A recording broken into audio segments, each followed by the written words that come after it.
Hello and welcome to And Still We Rise. I am your host, Christine Seidel, and today we have licensed therapist Kaylee Finlay to talk about hobbies. Welcome, Kaylee.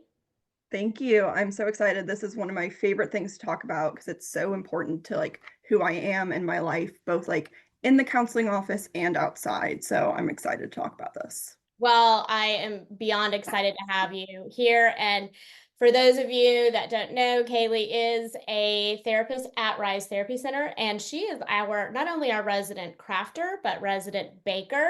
Yeah. Not even a competition there. She holds that title. Yeah. Nobody messes with it. So she is the perfect person to come today and kind of share, not only her experience with the creatives, but also just how that helps therapeutically and in our self. So before we get started, I'd love to read a little bio about Kaylee, and I'll add this in our description as well. Kaylee is an associate professional counselor and self-proclaimed crafting enthusiast. Both counseling and crafting have been an integral part of her life, and she has found each one benefits the other. Kaylee works with children, teens, and adults in her counseling and always makes a point to check in with them about what they do for fun, as this is such an overlooked part of mental health wellness. Such good stuff. And as a witness to her work, I can tell you her clients definitely get to have some fun throughout their sessions. So, Yeah. It's perfect been really topic. great. Yeah. Well, let's get to it. So, like hobbies, I mean, that covers a whole spectrum of things.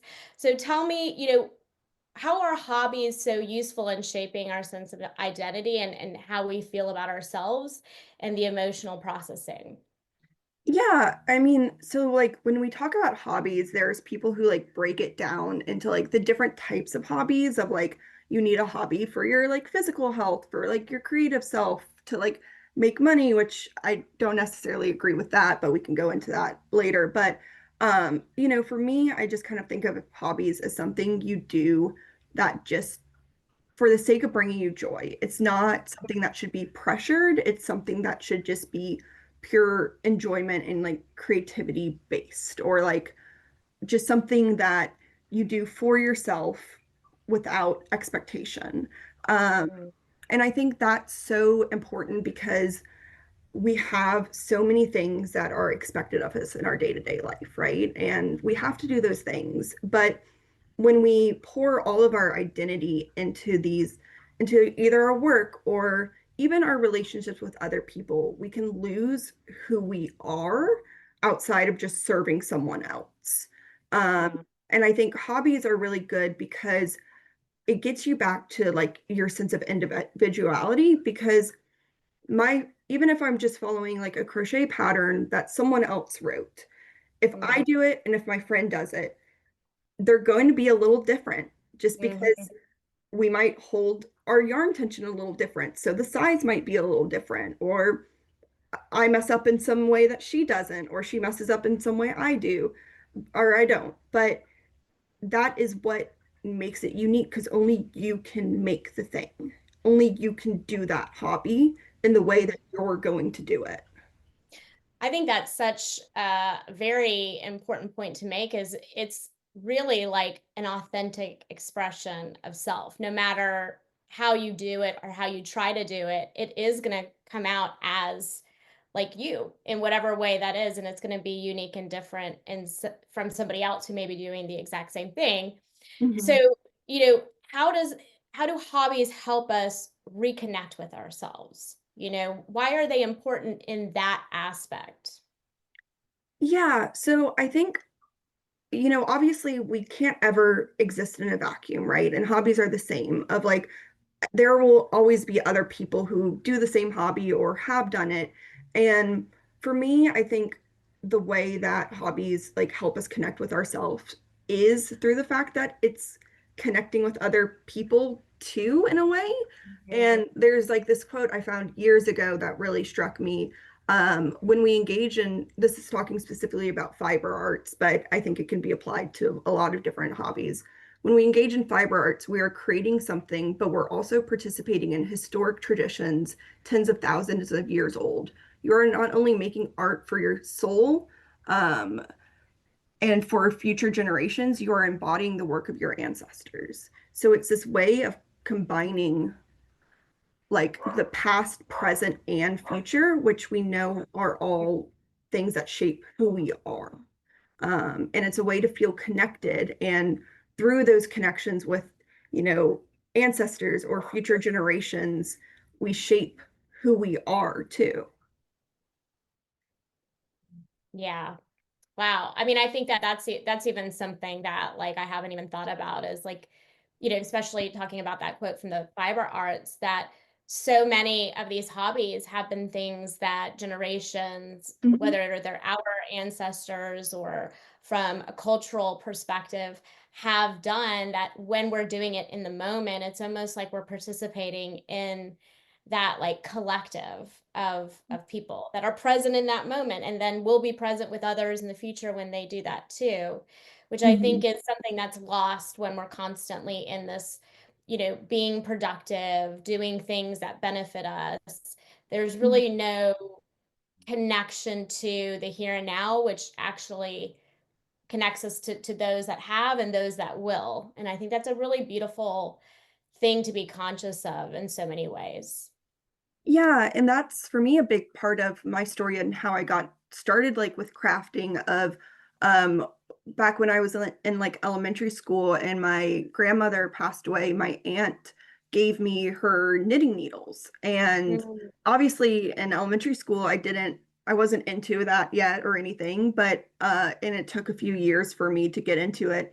But mm, just like having that tradition passed down and eventually I used specifically and intentionally, I used her needles to create a baby blanket for my first nephew. And so it was a oh, really beautiful way of just like, even if only I ever knew that I did that. I mean, I told my sister, and obviously I'm saying it now, but even if only I had known that, that was like a significant like way of connecting like the generations. And, when we get lost in this like productivity state, we yeah. are losing sight of the past and the future. Mhm, And so it's almost like through doing these hobbies and engaging in the present, mhm. we're engaging in a bigger picture too. Wow. And so it's almost like that in and of itself kind of removes the need for it to be productive because we're really connecting with something greater than productivity or greater than, making money off of for it being for something, it's other than just, it means more of just like being with it. Yeah.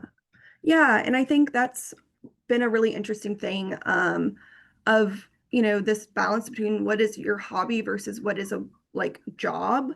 Hmm. And there are people who, like, when I show them my work I do, their first reaction is like, you could sell this. And I like, it's so well intentioned. And I know it's a compliment. Um, but it also is like, but that's not the purpose because it's just, even if I were to make things only for myself, if someone were a wonderful artist, but Hmm. they hid their notebooks away and didn't let anyone see them, Hmm. that's okay. Yeah. It can Yeah. be just for you. And Mm. like I choose with my crafts and stuff, it's usually stuff I make for other people or, because I know these people will value it. And it's a way I show love and affection and um, pour myself into something. And Mm. that's a testament to like the love I have in those relationships. But even if Yeah. someone is to create and they never tell anyone about that hobby, Hmm.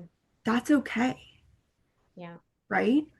Yeah. And I think that that brings up another question. So like when you have a client who maybe is like really into drawing, let's say for instance, but doesn't want to share it with people, like what benefit does that client get to still participating in that hobby, doing it regularly? Like what is the therapeutic or benefit to the nervous system or the emotional processing? What do hobbies or creative outlets do for us in our self-work or in our therapeutic work?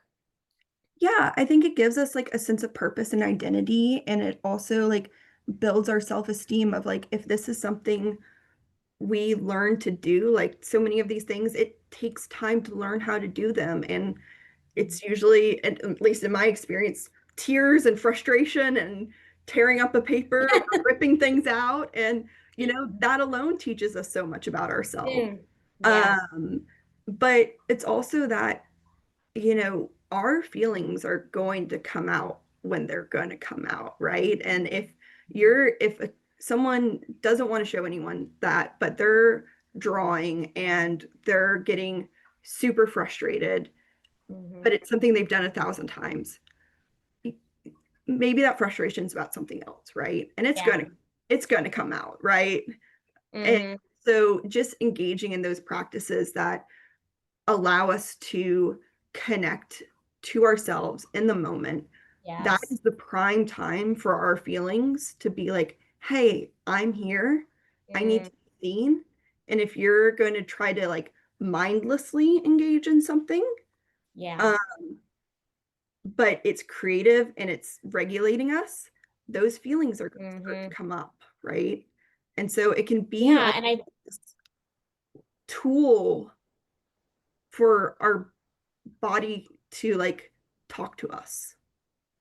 I think that's like spot on. It's like, I think like when you're crocheting or when somebody goes into drawing or goes into painting, you know, they get into that for more than 5, 10 minutes, right? Like, so those 5 or 10 minutes may be a lot of chatter. It might be a lot of like things from the day that's there. But Yeah. then when you get into that flow of the looping and the hooking or the strokes or the drawing, all of a sudden that's like a beautiful form of meditation where you're no longer kind of looping through the thoughts and the feelings of the day, and like they can come and they can go. Yeah. And I think that's something that we don't, when we're in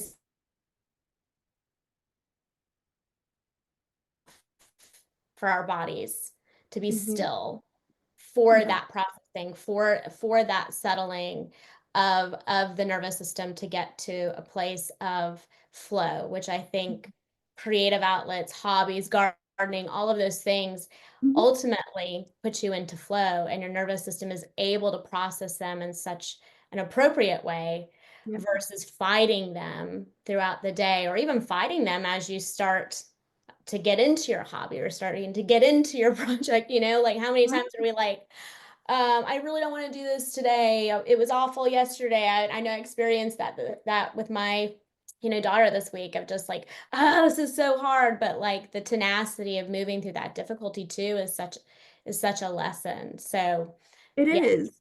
It is. And I think that's like one of those benefits of where we can both find this balance of, we don't have to be good at what we do. Yeah. And like I cannot draw to save my life, right? Like I use it as a joke with clients, especially like teens who I talk to about like not being good at something, or just like when we have to like accept our limits, or maybe if I really challenged myself and really spent the time, I could get better at drawing. But it's not a priority for me, and that's okay. So I'll even jokingly be like, let me draw this bird, and like, am I good at this? Like, no, that's okay. I can laugh at that, right? Yeah. Yeah. Um, but if I enjoy doing little doodles sometimes and they're awful, okay, but I enjoy it, right? Hmm. And that's Hmm. okay. And Yeah. I think that's what hobbies can teach us so much, and especially for like our inner child, where if we're Mm. not good at something right away, or like if it doesn't feel like something we can show off to someone else and get praise, it doesn't, it hurts. But why Yeah. does it hurt? Right. Why does it hurt when it makes us happy? When, Hmm. like, if we're having fun in that moment, why do we step back and say this isn't good and it hurts us? Yeah, I think, as an inner child therapist, that being my, modality and philosophy, I think it's a great way to come back to that younger part to hear what is the story that's kind of playing out in something that should be, just fun, and Yeah. it should be innocent, and it should be. And so what is that inner dialogue that's coming out that maybe, not maybe, I mean, I know it 100% is, but maybe playing out in other areas of your life. And so I think that that's also a beautiful place to kind of reclaim your inner Mhm. child and find places and spaces to speak kindness around like how that part of you shows up in the world, Yeah. especially around things that just get to be fun and nourishing for you and not necessarily productive. Yeah. And, I think that's something that the world is learning a lot more. And we were talking about this briefly before this we started recording of like COVID was of course awful in so many ways, but we were stuck at home and people started to realize like I don't know what to do with myself when I have true downtime and when Hmm. I'm just like alone with myself. Because we Yeah. never really let ourselves be alone with ourselves. Um, Mm-mm. and I know that's something I struggle with too, of even when I'm knitting or crocheting or baking, I want to have a podcast on, I want to have the TV on. And like, that's okay sometimes, but you Right. also need to be able to sit with yourself. But my point being, like, COVID made us sit with ourselves so much. And we realized that so many people realize, like, if I'm not at work or if I'm Mhm. not out serving someone else, I don't know what to do with myself. Mm. So Mhm. that's where people started baking sourdough and like started crocheting became a big thing. Mm. Um, I saw a lot of and because people realize like, oh, I don't have an identity outside of work. Wow, that just hit. Yeah. Well, and it's so hard, right? Because like even when I like introduce myself to people, it's Mhm. like if someone asks me like, who's Kaylee? I will say I'm a therapist Yeah. because Yeah. and I love that. That's been my calling for since I was in middle school, but um I'm also that is not also only who I am. Yeah, and that's something that, the listeners or the viewers don't know. We were actually at a conference all together a few weeks ago, and something I became very conscious of is like us spending time outside of work. Mhm. We found all these ways to reconnect, but I found myself still talking so much about therapeutic perspectives. And, like, of course, we're at a conference of a bunch of therapists, so we're all Yeah. psychoanalyzing each other, like, Mhm. I think I even shared like on our group chat when we came back, I was like, I need a hobby. Like it's so hard for me to step out of even being in fun and connecting, still having this narrative of what I do. And that was Mhm. very eye-opening. And I went with my daughter this past week to Michael's and we were walking up and down the aisles because she wanted to start crocheting, which was Ah, part of our, tears this week. But yes. Oh, I wow. was, I've been yeah, there. yeah, I've been exactly. there. But I was walking up and down the aisles and I've always been very creative. I love sewing. I love my clay figures Mhm. and I was walking up and down the aisles and I was having a really hard time trying to figure out what I would want to do. Like what I would like to do just to like, go into a creative space, color, paint, whatever it was. And it was that experience at the conference and that experience with her at Michael's that I realized I have got to find a time and a space that I really do step back into not doing or producing or serving or giving and just be with myself through the creative arts or play or whatever. Yeah. And it really it shocked me because it probably is something that comes from a place of I feel guilty if I do things Mhm. like that. So, why do people feel guilty taking time to indulge in hobbies and spend time curating hobbies for themselves?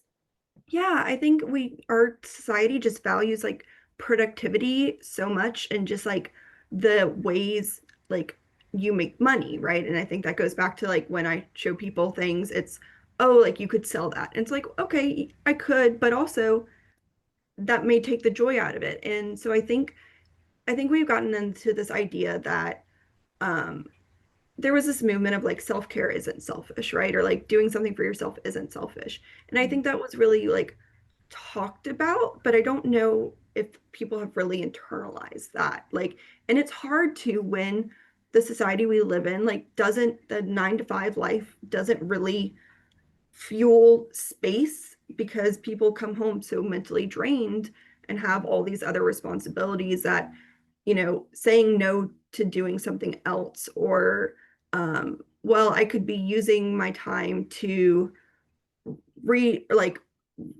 do something that's productive, uh, uh, that I can show for my like growth and value. But we don't have to be productive to be valuable. And Ah, ah, wow. like That's a we good one. can just be. Mm, mm, And that's so uncomfortable yeah, because we want to prove ourselves. yeah. I think that's the big thing. And we want to prove ourselves. And one way we prove ourselves in this world is like, how do I make money? Like, how much money can I make? How can I contribute to like everything else? But how do you contribute to yourself? And I think that goes back to, we had a podcast a few episodes ago that talked about achievement culture. And I think that, really what that boils down to is, what do I have to show Yeah. for what I've been investing time into? And I think that for hobbies, that in and of itself, I think that's why people struggle sometimes. They're like, oh, I really love doing this. I'm really good at this hobby. I should sell it, or I should show it to people, because we're still looking for that external validation that we're valuable. But like you just said, like, we don't have to be productive to have value in this world. And so I think that's such a difficult threshold for our culture to cross over, because we've been kind of conditioned since childhood to Mhm. be productive. And even, I know when I work with adults and I'm, really trying to help them with ways to regulate their nervous system, of course we have all of these like strategies we can use for nervous system regulation, but I have a whole set of playful ones, Yeah. ways to be playful, that they're usually like, "Ah, no, like it It's does the same uncomfortable. thing, right? Like it's gonna regulate the nervous system, sometimes those even more so than the other ones. But when they see the playful ones, there's automatically this feeling like those aren't going to work. Interestingly enough, the majority of them come back and say, actually, I love those were so fun, I prefer Yeah. those.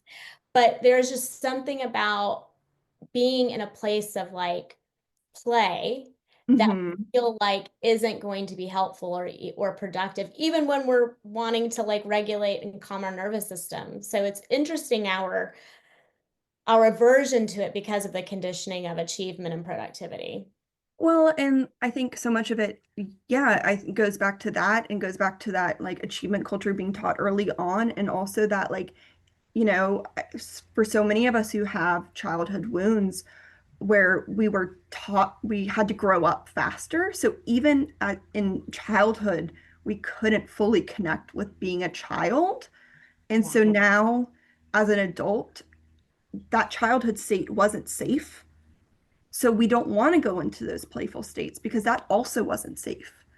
But Mm, actually, what we can do, and of course, you know this, is reparent ourselves and reclaim that childhood part and let it have the experience we deserve to have as children that we didn't get to have. And so, wow, that's so powerful. Yeah, for sure.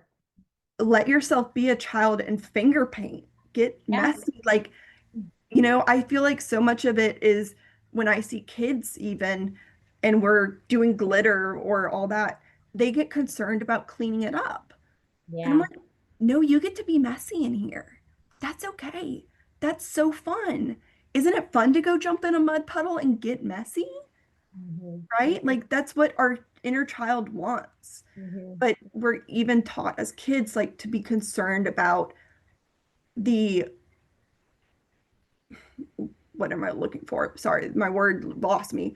The like Consequences the of what? consequence Yeah. or like the Yeah. adult impact or Hmm. inconvenience. Yeah. Inconvenience, There it is. I Yeah. think it Yeah. is.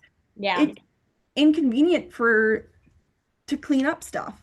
Okay, Mhm. so Yeah.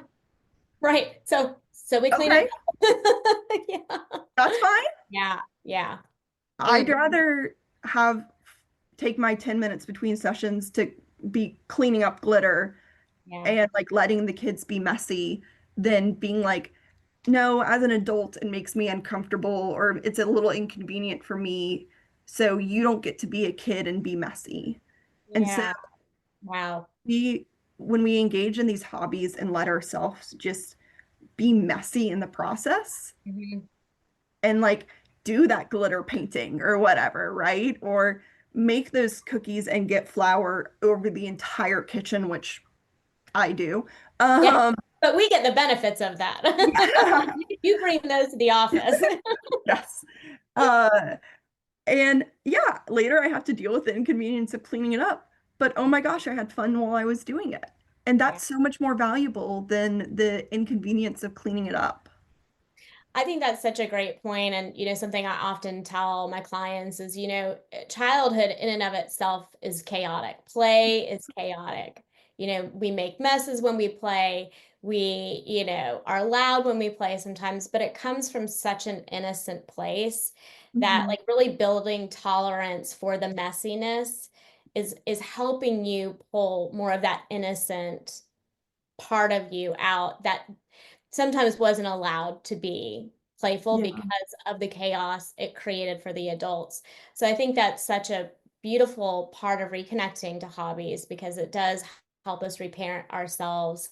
It helps us attend to that inner child that maybe wasn't allowed to have a little chaos from a very innocent place, Mhm. but that does have permission now in its inner adult. So, just like we have people who might be like adverse to Mhm. hobbies, how do we kind of navigate, not using hobbies to necessarily numb out or avoid life?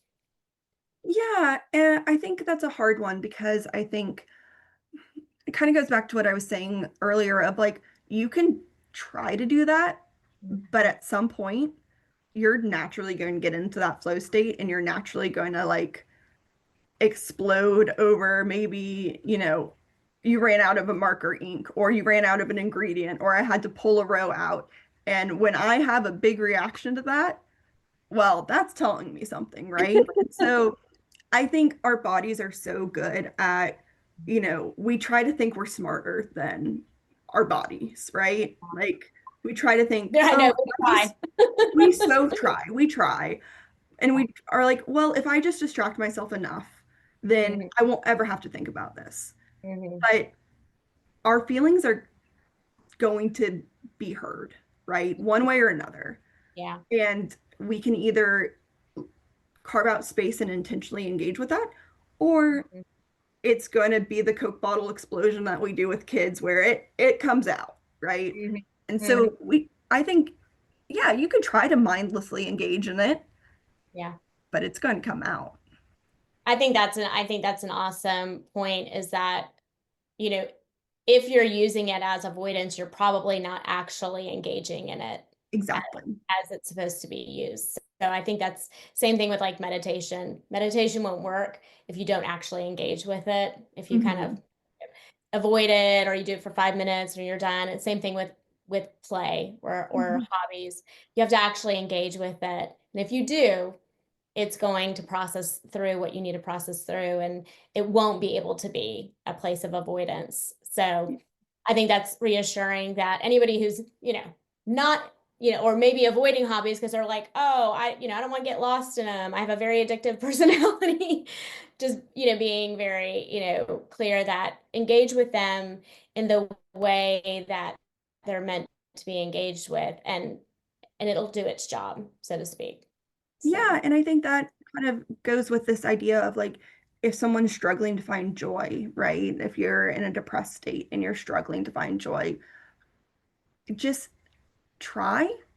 And even if that joy doesn't come right away, it will, right? And I think that's the same with those hobbies and that like mindlessly engaging. Like, sometimes we do want to turn off our minds for a little bit, and that's okay. But eventually you're going to connect, you're going to find the joy, and you mhm. can ride that wave, right? Yeah, yeah. We can, So if somebody like myself, like I was telling you, was walking up and down the aisles of their local craft store trying to decipher, just because they have been in a work mindset or have had a lot of tasks or stressful situations pulling at them, how would you recommend somebody kind of get started and reconnecting with a hobby if they just are really feeling a little disconnected from even just stepping into anything? Where would be a good place to start?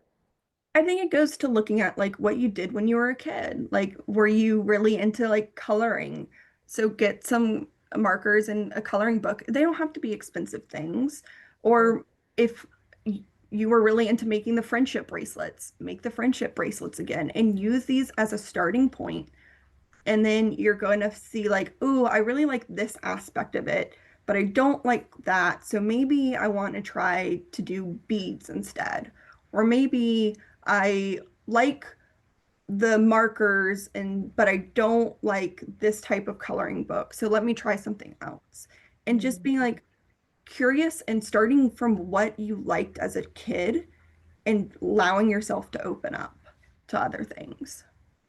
I think that's perfect. I think just starting from a place of curiosity, Yeah. and if it's like one memory you recall from camp and you're like, I loved doing that, Mhm. or I remember in school I loved coloring, just really tapping into that one thing. And it doesn't have to be a huge investment, I'm sure, but just a way No. to get reattuned to that part and it will naturally guide you. And what most people, if they're like me, will find is that collecting hobbies becomes a hobby in of itself.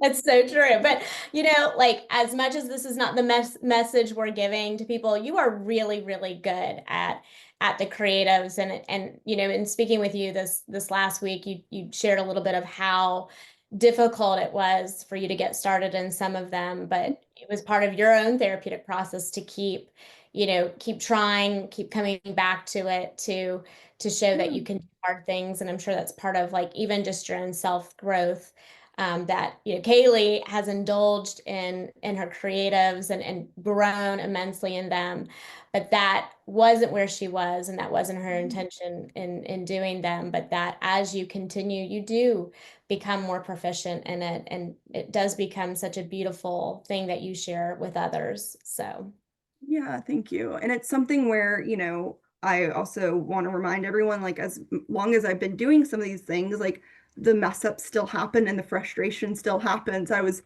making cookies this past weekend. One of our coworkers had sent me a recipe that she wanted me to try, and it said they're sugar cookies, and I made them, and they did not have the sugar cookie texture.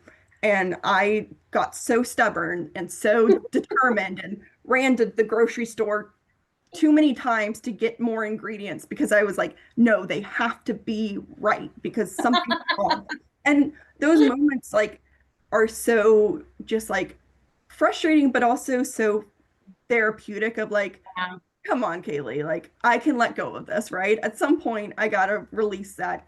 Maybe the recipe was wrong. Maybe I'm having an off day, but yeah, that's okay, right? And so even I still struggle with those moments, but those are the things we learn about ourselves through doing stuff like this. Of like, yeah, why did I need to like have them just right? Why was it uncomfortable for me that following these directions didn't result in the outcome I expected? yeah. And then how can I release that when it's just not helpful to go to Publix for the fifth time? When I am no longer in joy over these Yes. things. Yeah. Yeah, yeah. And also, being able to be transparent and say, you know what, I tried the recipe, it didn't turn out right, but I did, I'd love to make banana bread or something for you all. Yeah.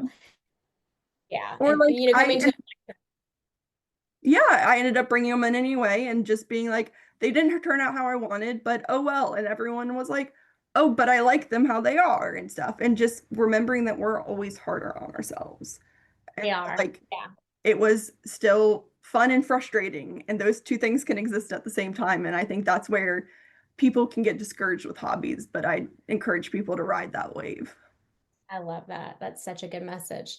Well, this has been such a sweet, like joyful podcast in itself. Even the topics of frustration, we were able to move through pretty quickly and find Yeah. a little wisdom in it. So I think that's just such a testimony to reconnecting with Mhm. those hobbies that bring us joy, that bring us, groundedness and spaces of flow and care. So is there anything you would like to share with our listeners or viewers? Any additional tidbits?